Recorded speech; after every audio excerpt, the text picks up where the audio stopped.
akosambela ebele tu mona ba guérison au pauvre sikate na non na mona nanga ba surnaturel vient ezali pena to fandi boy attendez pena basidatiki na komba nzamba sikate na pam ba guérison miraculeuse eloko te vient na bi via pesa so mi balé après ça biso prière après ça so na kobanga nzambe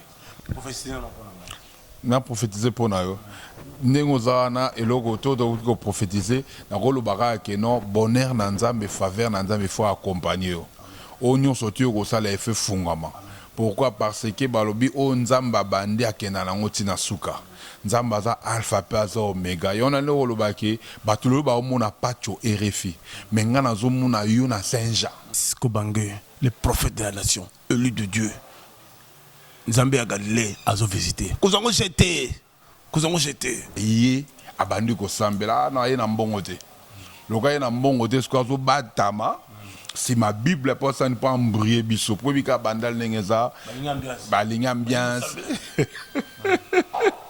bali ba futilité distraction na rata commune siko bebeka ke loka ko bangala yi muta distraction muta ba masano muta ba mbebele babika ke no shodan na rata mboka do ayo za la grave engaye tunanga nini hôtel ya solo ya impact na idéologie hôtel Otis Mbala Center la classe et la différence hôtel ya solo place ba diaspora ba homme d'affaires ba femme d'affaires ba sénateur bokoki ko pema place ya kitoko ezali na commune Ngiringiri balabala Kasavu na Khartoum numéro 1 kozanga te au passé ba séjour ya kitoko kuna cuisine européenne cuisine africaine mutuka ya déplacement ezali ke ba wifi eza ofele ozo naviguer na internet kaka net oza na mikili engaye Otis Mbala Center numéro 1 francophonie afandisa idéologie kuna akeza kitoko bana te numéro 1 francophonie afandisa idéologie kuna akeza kitoko bana poto baza koya neti mbula bana membre nyonso bana Belgique bana Bela Deutschland bonjour na yo yebisa bino kaka kitoza awa na Ngiringiri na flat moko kitoko chez papa Otis na yebisio rien à dire kozanga te o passer ba séjour na Otis Mbala Center ba appartement ya solo nda couper kitoko ko fanda place ya kitoko malila kitoko kuna non Otis Mbala Center la classe et la différence kuna kitoko na kitoko elengi na kelengi yaka omona o vivre la waka na sango Otis Mbala Center yaka omona a connaît pas à demander Harry Lokolo moi l'Allemagne la carte Otis Mbala Center avec maman la biso ma véro ça awa ndé makambo Otis Mbala Center mina kitoko des groupes de jeunes zali kuna akeza kitoko kofanda eza kitoko masanga eza na moins cher kolia pe kitoko cuisine africaine cuisine européenne Otis Mbala Center miituka pe déplacement ezali awa poto na kisasa Otis Mbala Center miituka pe déplacement ezali awa poto na kisasa ya solo mbote na bande ko balandi ya émission na bino émission munene oyekinde sango mbokelengi to kutali mokolo leo to solo la to kundula solo to solo makambo itali Jésus Christ de Nazareth akan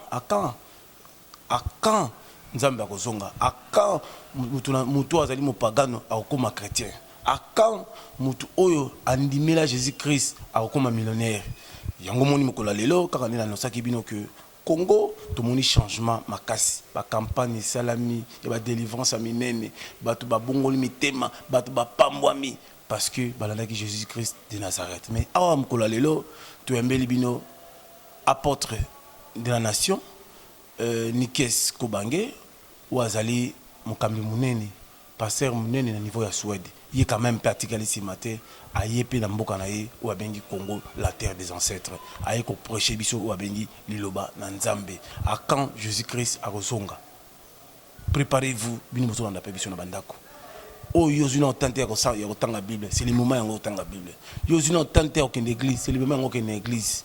Lelo tozo yamba bénédiction, tozo yoka parole de Dieu, tozo kota na profondeur ya Nzambe, peut-être vous voyez mon ke parcours na ye, peut-être kota soso na bikamu sinini oya sali. Moi na mboka apôtre de la nation Nikes Kobange, moi na mboka Mbote. Mbote Pacho RFI Nzamba Pambolao. Tu as bien une émission Mboke Lengizo le Canada de la télévision, basée dans la télévision internet, partout dans le monde. Tu as qui est apôtre Nikes Kobange. Moi j'ai comme maman pesa qui est robotamaki ou banay maman Nzambe ndengini par vocation bizarre ndengini. Bon, d'abord na Pamboli Nzambe ndenge Bible lobi rendez grâce à Dieu en toutes choses, car c'est sa volonté à votre égard au travers de Jésus. La Pambol une fois encore Nzambe pambateye naza mokokisi na bilaka. Alors j'aimerais que avant que tout banda émission, tout tika on maboka Nzambe. En fait Nzambe azala alpha pe oméga, c'est-à-dire abanda na biso pe assiste na biso programme oyo yango to ko bondela pendant quelques secondes juste. Seigneur de gloire, je te dis un grand merci. Tu es Dieu qui restera Dieu d'éternité en éternité puisque ton règne n'a pas de fin. Tu es le maître des temps et que tu es le maître des circonstances. Je recommence ce moment entre tes saintes mains. Cher Saint-Esprit, tu es omniscient, omnipotent, omniprésent. Prends le contrôle en fait que tout ce que nous allons parler du début à la fin, c'est le nom de Jésus soit glorifié, c'est le nom de Jésus soit élevé du début à la fin, au nom de Jésus-Christ. Amen. Mosala Nzambe obanda ko prêcher ndenge nini kombo Nikes Kobange apporte la nation ya ka ndenge nini na na pesa ki vocation ou te parcours public vous avez qui pasteur monde apesa ko goût pour comme pasteur. Bon, d'abord ils ont posé plusieurs questions en même temps, mais je vais essayer de répondre moko. To bandi d'abord par rapport à la vocation. Musala Nzambe eza musala oyo mutazwara ngo pa ya papa na yete, azwara ngo pa ya mama na yete, azwara ngo pa ya pasteur songolo te, pasteur pakala te. Nzamba lobi na Jérémie, avant que tu sois formé dans les seins de ta mère, je t'avais connu et je t'avais consacré prophète pour les nations. Il faut d'abord Nzambe abengayo pour osalela Nzambe. Donc en bref, j'ai eu un appel de la part du Seigneur. Nzamba pona kinga, Nzamba benga ingai. Mais avant Nzambe abengayo, abelekara d'abord na kobenga mutu na nzana Yesu Masia. Parce que l'appel du salut précède l'appel du ministère. Donc au banda d'abord on a accepté Jésus comme ton Seigneur et comme ton Sauveur. Et au fur et à mesure on évolue au temps mwana Nzambe, de eloko Nzambe achekati na yo, de yango sko ikobima.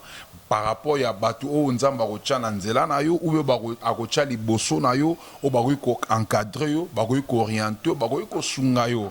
Donc en bref j'ai eu un appel de la part du Seigneur, mais appel o nzamba benga na nzela maladie, c'est-à-dire quoi na salaka déplacement moko na longwaka Congo na kendaki vers l'Angola na zena katsa monde ya business ba période bazo benga bana lunda période mamba diamant période mamba diamant mamba dollar o tozo benga dollar tono benga on portugais kabesa grande ya mutu muneno on a ba période on a peno senti que diamant zo bima dollar zo bima à partir ya lunda de na kuma ina mboka moko bato ba fréquenter Angola nde ba ko bango kumbo nango kakulama à partir ya mboka wana nazalaki accompagné na ba camarade na ngai moko lelo en Allemagne James Nzamba Pambola James Pambate nzela na ende na kota mboka Angola.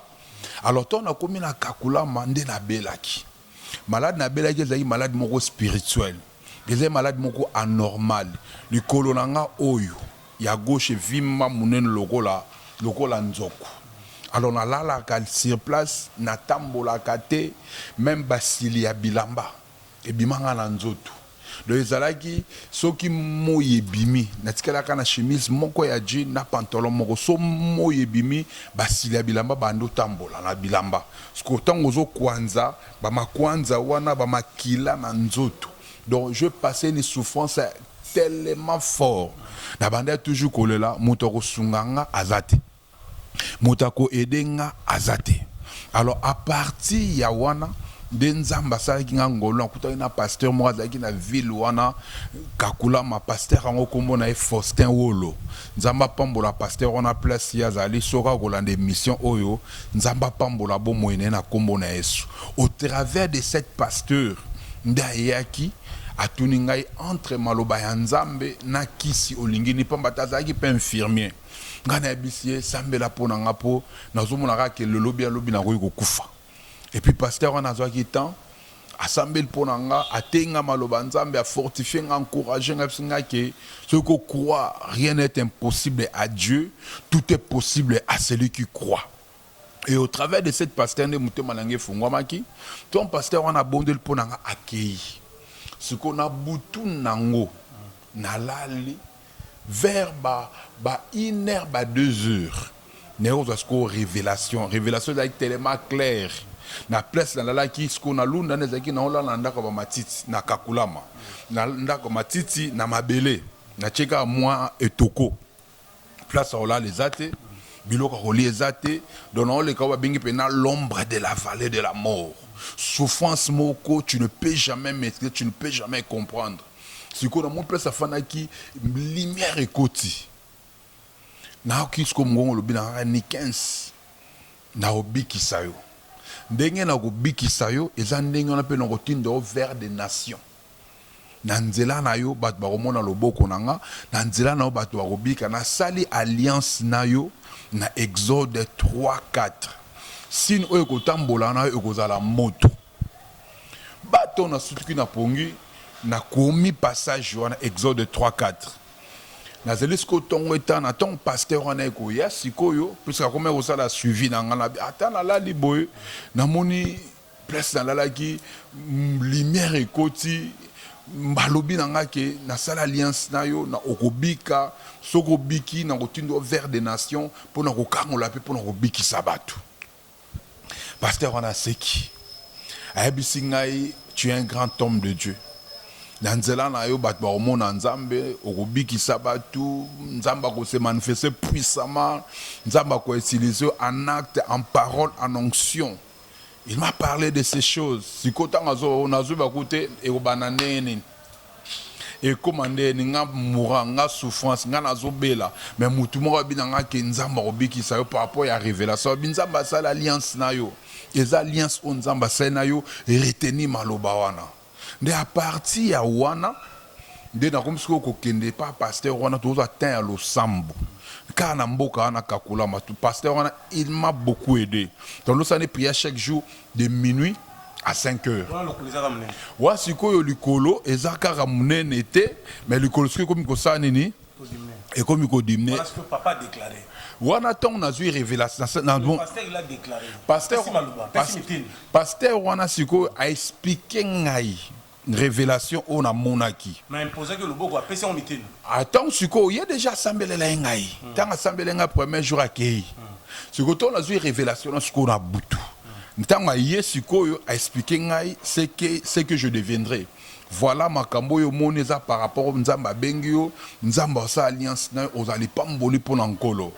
Et malamoko après 3 jours. Ndenge likolange zonga ki normal. Ti le longa mona comprendre rate. Wabenga apena guérison surnaturelle, guérison miraculeuse. Ndenge na telemaki ngamone barate ne bible ce que Dieu fait est inimaginable. Bien sûr, eza maladi oyo batunde bachaki pour basa nene diamé bimanamboka. Il faut sacrifier ça là. Pour ce sacrifice de salamité moyen diamé bimanamboka yate. Ah mais bien sûr, puis ce bateau africain tel on va mambo na zoloba.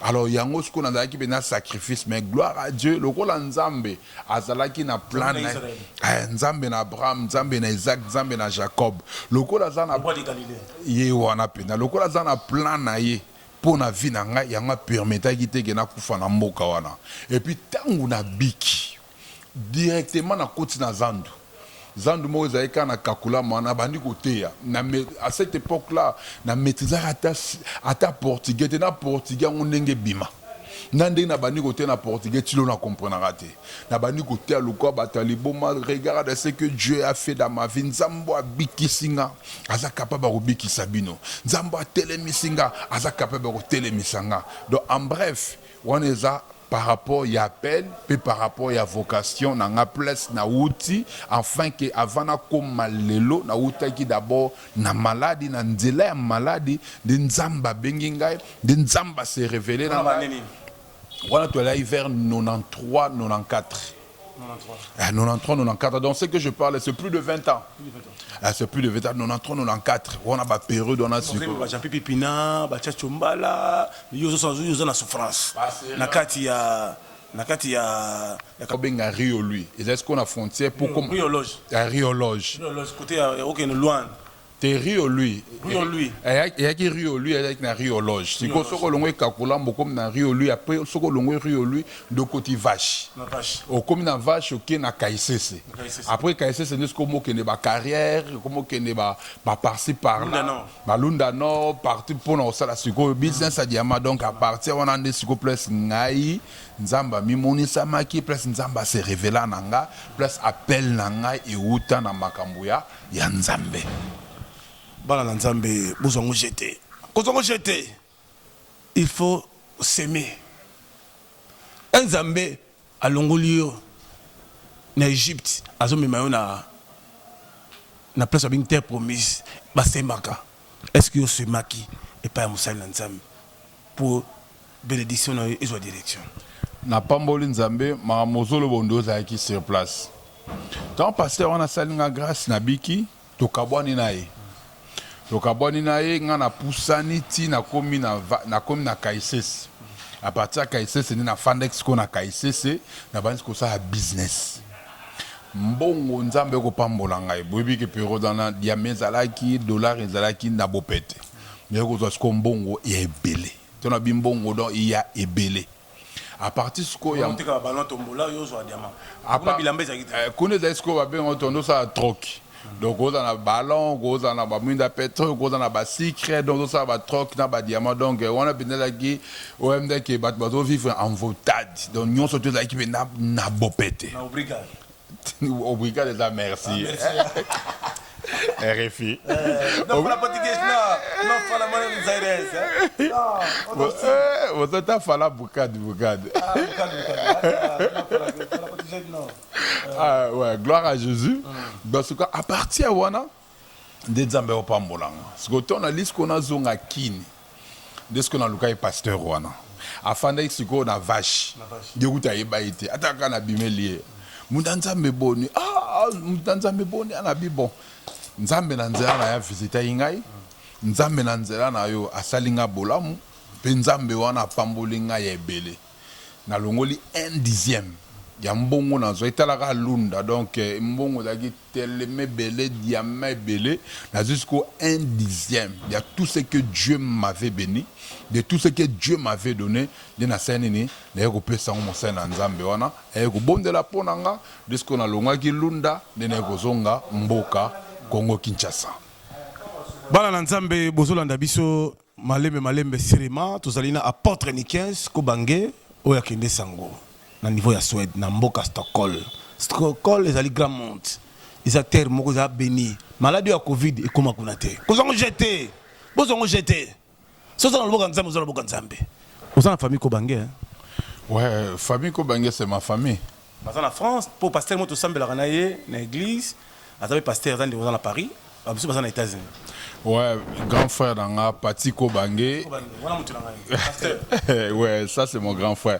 Nzamba Pamboloya, Pati Kobange, placé aux Ana Kombo na Esu, et puis Nazana, jeune frère Nangaye, Mustafa Kobange, il y a vivre en Californie, et puis Ngakundem na Pamboa Libala, et malgré ça, il est musulman. Il y a des musulmans, moi je suis chrétien, mais je n'ai pas de mariage dans mon église. En États-Unis, je n'ai pas de Mustafa Kobange place. Donc, tous les belés, tous en Suisse, tous en Hollande, tous en France, tous en Bruxelles. Donc, tous vraiment éparpillés par-ci, par-là, par la grâce de Dieu. bango tu nzambe abengi bino parce que vous en a parti à pasteur tout semble ranaïe tu vous avez écouté une intercession avec na pasteur na biso tout semble la ma casse pour ma motela mboka ou le kaki la fois passé na 2020 ouais c'est on a Congo mais siko mais na quatre famille banane baza ba pasteur famille Kobange il y a parti à la pasteur toza na ba neveu na biso pe baza ba pasteur pasteur Hilaire Viminde. Yaza Neve, c'est grand frère Kadi Viminde. Aza pasteur, toza na révérend John. John y est toza na Suède et puis y est pas pasteur, c'est un homme de Dieu. Aza chante, aza pe motei. Donc toza binde belé bassin nzam, nzam basale biso grâce, toza e belé oto ebinzambe na katalibota.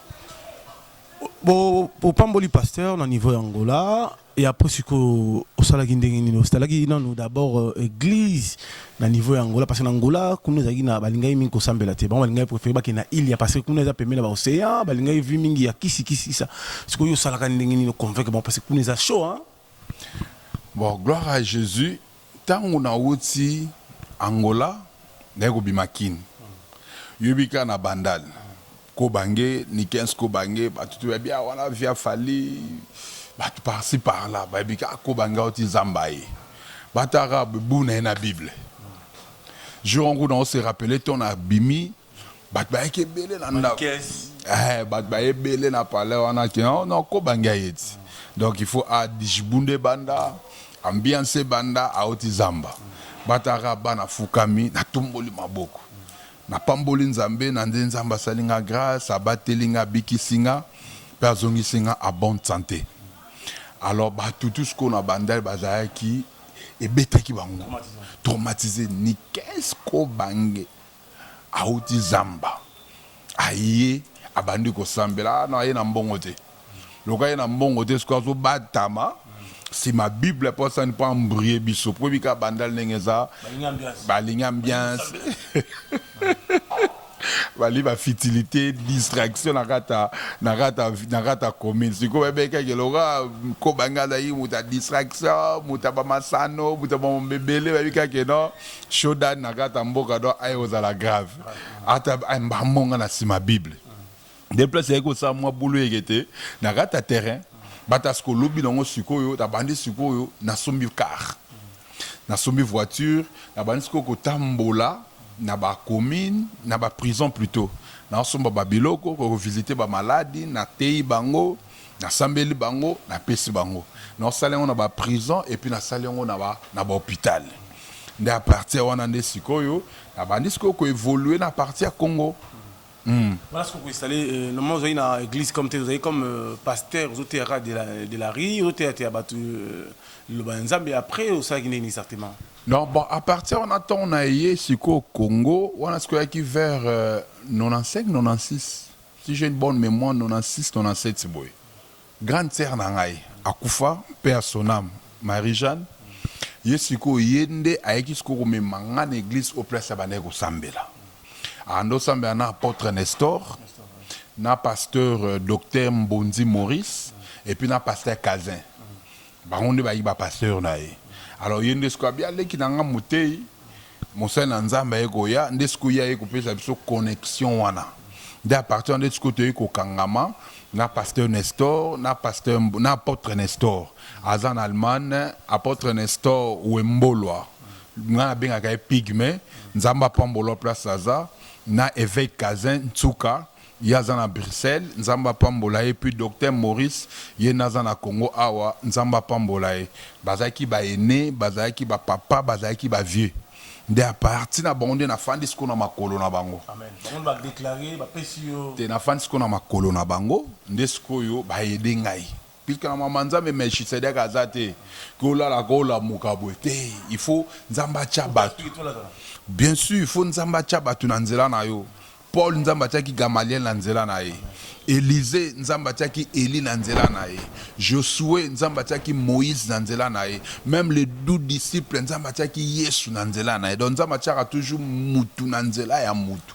alors papa wana yaya wana bango nde bayedaki nga basungaki ngai pour na évoluer na comprendre makambo na bande ko comprendre te na maîtriser makambo na bande ko maîtriser te na évoluer na makambo na bande ko évoluer te de à partir ya wana de na ko évoluer de siko yango nde ko sala été ton na mum siko côté ya par-ci par-là na ndesko ko côté ya quelque part na kutana siko na ser moko ser wana kombo na ye Mami Kabadi aza sikoyo na France ya bande ko sambela na église ya Dieu vivant et pas ya papa Sikatenda de yesu ko tondo ça ne partage moi débat de yesu ko senga ke non sambela na Dieu vivant toko kende kuna mboko toko kutana papa Desko yende amema inga siko na église ya Dieu vivant a connecter nga siko na papa na Neema te na prophète Neema te na papa d'abord Desko ve Sikatenda tanga moni ngai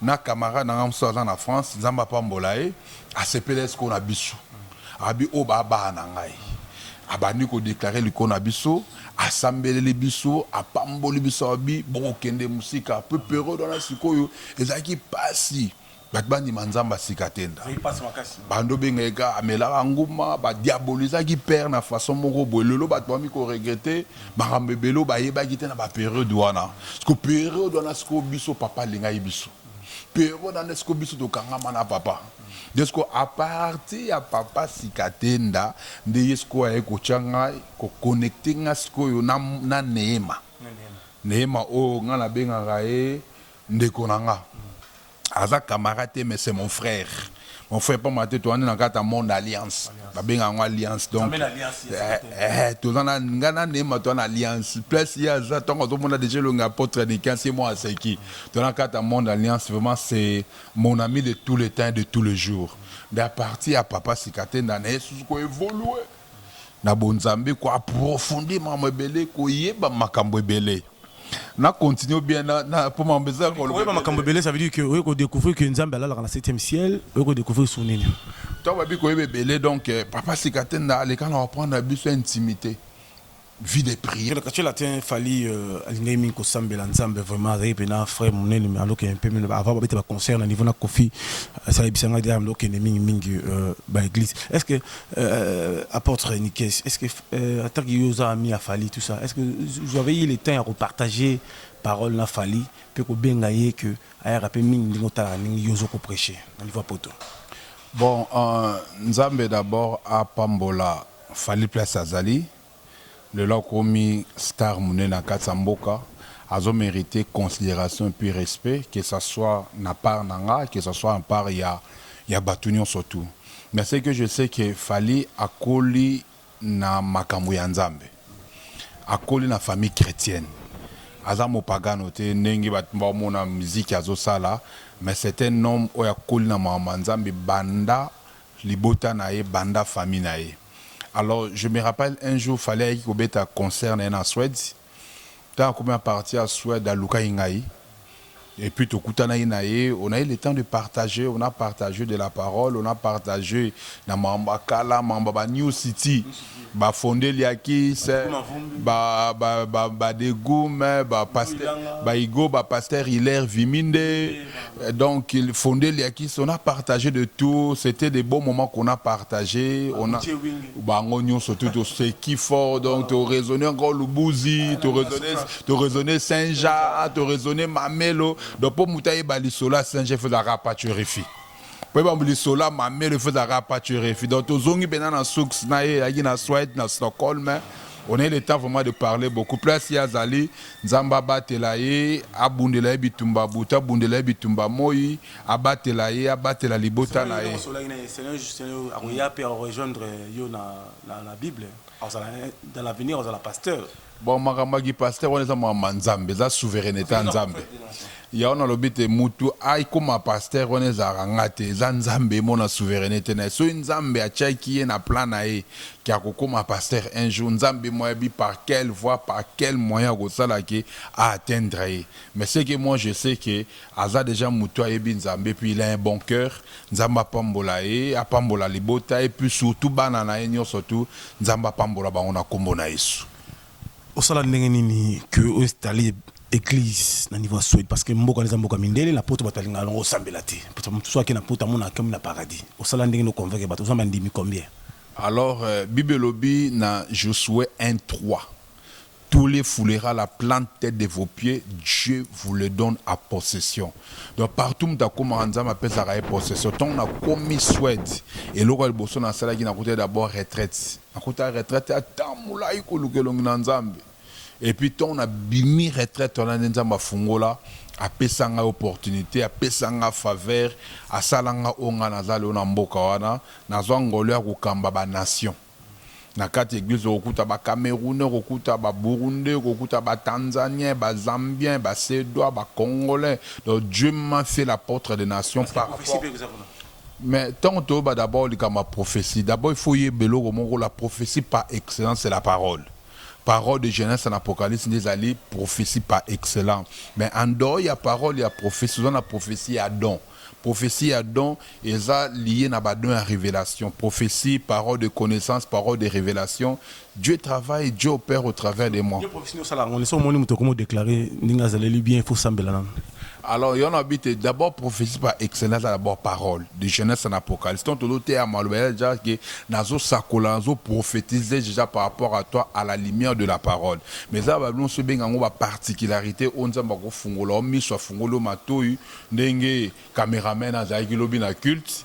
Yemoku aza témoin mona nzamba fungoli miso moni via mutu yoki makambo libéré onction libéré grâce gloire à nzambe se manifester so mutazala qui posséder à kangolami so gaza na problème à solution dans ba domaine on a Dieu nous fait la grâce de travailler pour sa gloire.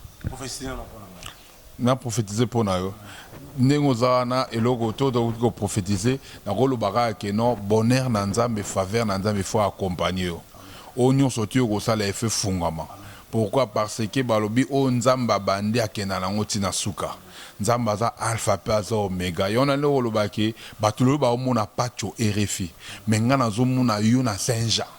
Na zo mona ona mamelo. Place yo uta na kata banda luana. Tango bimi Saint-Jean bimi na balo café na banini panga batu bele wana. Donc vous avez déjà mutu moko vous avez na destinée.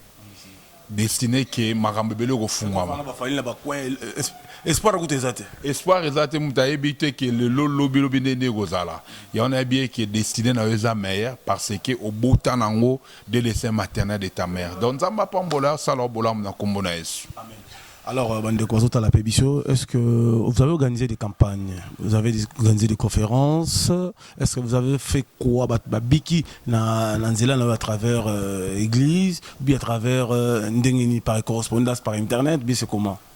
Donc, d'abord, croisade des on le fait toujours au bilolo, comme dans les réseaux sociaux. Toujours travailler dans l'église et puis toujours travailler dans le monde des réseaux sociaux.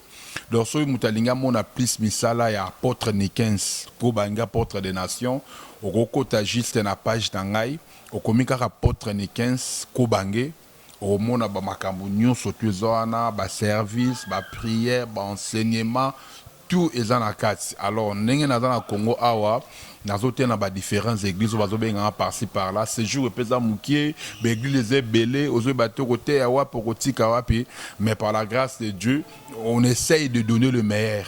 Donc place sous au salon prochainement mais juste là net dimanche au dans la bandale et pas il y a docteur Maurice. Donc je crois que non c'est vous allez annoncer sur la bandale osa quelque part tu veux bénéficier de la grâce que Dieu a mis en moi, vous êtes vraiment le bienvenu. On a régi rapidement tout à l'apôtre Nikes Kobange, le prophète de la nation, élu de Dieu. Zambé à Galilée, à zo visiter. Nous avons jeté. Il faut s'aimer. Il faut couper sa dîme aux bénédictions. Regardons comme si vous y étiez. Azala qui est invité la commune en Guérengeri. Tous les cas. Plus qu'un vainqueur, il a vaincu, il a tué plus qu'un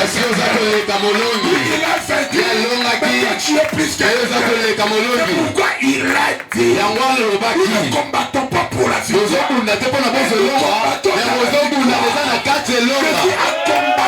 tu es plus qu'un, est-ce que tu peux m'aider? Toucher celui qui est que tu es plus qu'avec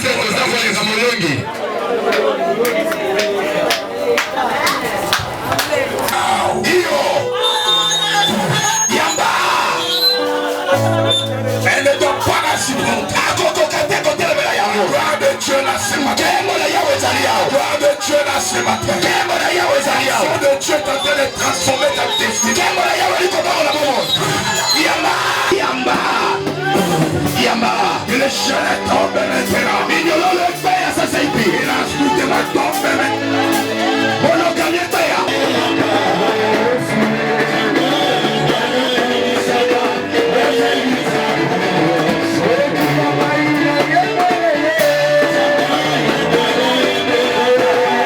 Bolandi Binomo Konarasi, chaque semaine, bon, nous jouons déjà ma live et à apporter qu'est-ce que bangé bon on a peine don j'ai besoin on peine internet na banka alors tout le monde qui na suka na yo bandi ko bata la pébiso est-ce que peut ça dit mais ça important et libérer peine à likambo ou bien le commis système ya pani bata ba $100 ba leka bato bazana 50 ba leka bato bazana $10 ba leka est-ce que pour ça là on a niveau ya poto bon moni d'abord na ma domaine ya mbongo bato bon ba baraté bibelobi l'or et l'argent appartient à l'Éternel.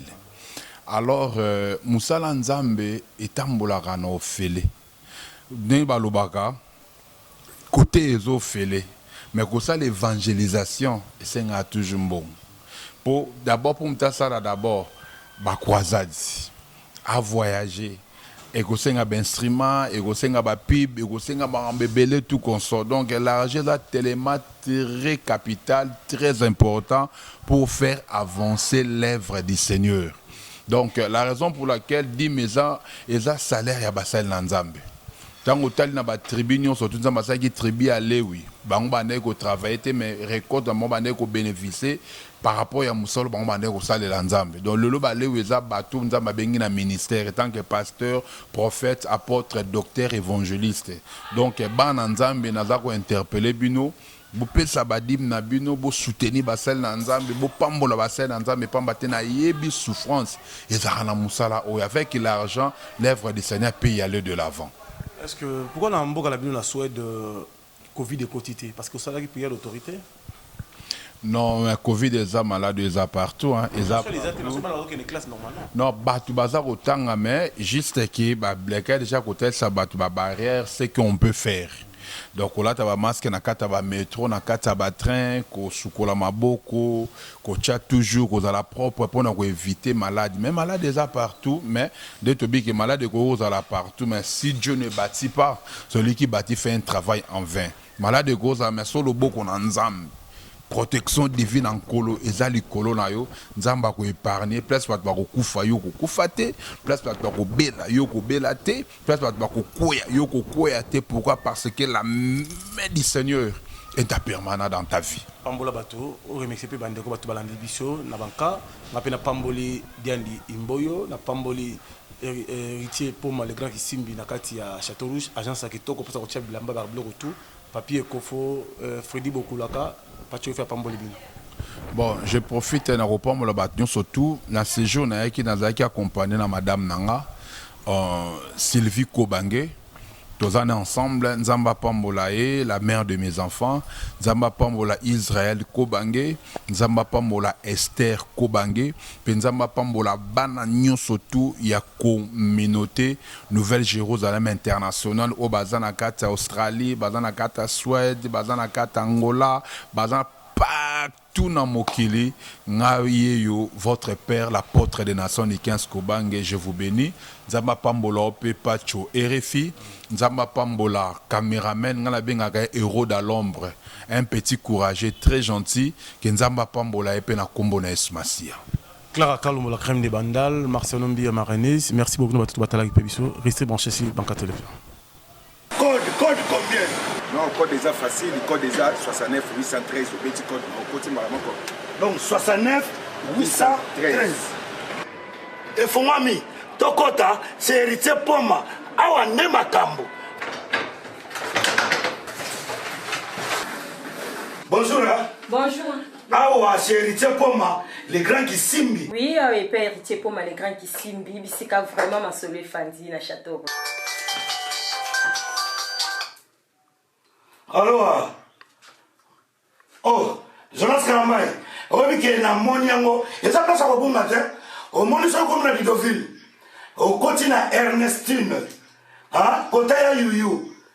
Kaka na immeuble ya yuyu wana Porto Elani, au beti code, to beti ku code 69 813. Ah, beti ka code 69 813. Oh, oyebi na kamwe 1 kilo na 10 euros. Nano esalamate 1 kilo en plus par avion. Wana bato benga ngai partout bazon di maté. Il faut qu'on dise kaka donc il y a sika ils ont toujours donc biso za sika c'est pour les gants qui simbi. Donc ndenge zawa na biso za 10 euros le kilo. Uche lelo kaka mtezo kende. Bona salé. Bon on pesé hein. Trop pesé en gros total et ça combien de kilos fois 10. Papa, tout pesé, hein? Ah. Et ça dit combien? Et ça dit 11,75. Non, au foot à combien? Au foot à 115 euros. Non, offre 250 grammes pour la promotion, pour la débit. Ah, merci. Bonjour. Bonjour. Bonjour. Au Zombo, on prend la qui? Oui, il y a deux autres transferts à Bongo, on est à Bakoli. Bonjour. Bonjour, monsieur. Ah, Bakoli, Tikina, c'est commis par 100 $. Okay. Donc, 300 $, ça fait 15 euros. Ok. Pour le 15 euros, 15 euros pour la droite. Voilà. On peut s'en 5 euros. On peut se retour à 5 euros. La kine, comment les noms? Il y a mon routine d'Akuna. Montez à combien? Montez à 2000. 2000 $. Oui. 1000 $, vous en avez 100 euros, il y a pourcentage. Ouais, mais que je dois coller la maille au Kinshasa. Coller au Kinshasa? Moutatindi Kombolani. Junior Mayangi. Et oui, il y a checké mon lobby, hein. 5 kilos, 50 euros. Ah ouais, c'est rapide, hein? Oui. Oui. C'est le lobby, le commis, hein. Ah, d'accord. En tout cas, vraiment, ça dit. Dans le Salamate, là où une agence fret maritime et aérienne. Et pas il y a Héritier Poma. Héritier Poma, les grands qui signent. Dans le bonbon, les kilos na 10 euros. Hatabi no mogeza lagate. Do batakini pe boko tsabi logo. Baki kalakasa, bafufa diata, bamalewa, eko ya pe on a poto, ba eko songo na agence, pas Héritier Poma, les grands qui signent. Alors, to bengi bana Paris, bana Bruxelles, bana Allemagne. Ba templar mbengi, ba Jonas Kalambai, bango tout, ba le Richard Lukau, ba ko tika biloko awa na Château Rouge. Pemeni ga ya yuyu. Donc son les gars yuyu elani, petit ga code côté na 4. Kilo na 10 euros et puis biloko ke na avion na nous zalate. Donc Héritier Poma, yo a dansé. Héritier Poma, vous avez les grands qui s'y